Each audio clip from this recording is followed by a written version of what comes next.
ওহ, মাশাল্লাহ। আসলে বগুড়ার ভিতরে একটু জ্যাম ছিল। জ্যাম মোটামুটি 3 কিলো হবে, 2 থেকে 3 কিলো 4 কিলো হবে। কিন্তু এই জ্যামটা হওয়ার কারণ হচ্ছে যে যারা যারা ঢাকার বাইরে বাস আছে এগুলো হচ্ছে যে জ্যাম লাগে বেশি, কারণ হচ্ছে তারা রং সাইড দিয়ে তারা হচ্ছে সবসময় আগে যেতে চায়। কারণটা হচ্ছে এটাই হচ্ছে ফার্স্ট, তারা আগে যেতে চায় যে ওরা হচ্ছে জ্যামটা লাগায় বেশি করে। একটা লাইনে যদি এক লাইনের জায়গায় যদি 3 লাইন হয় তো সামনে থেকে গাড়ি কিভাবে যাবে এইটুকুই তাদের মনের মধ্যে ধারণা নেই বা তাদের ব্রেনের মধ্যে ধারণা নেই। কারণ হচ্ছে যে তারা শুধু চায় যে আমি যাব সামনে।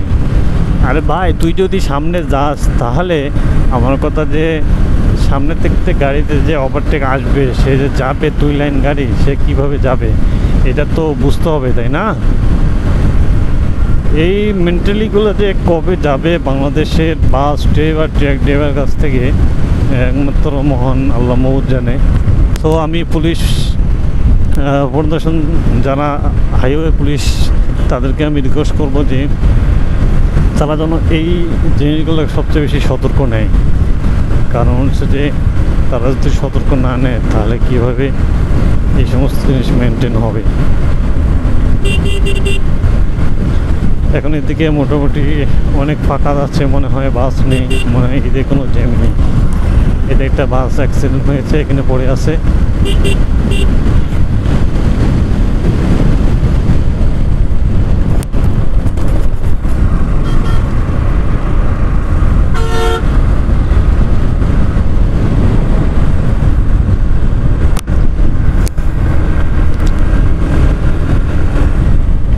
আমি বিশেষ করে একটা কথা বলবো যে বাইকার যারা আছে তারা অবশ্যই হেলমেট ব্যবহার করবেন এবং তাড়াহুড়া না করে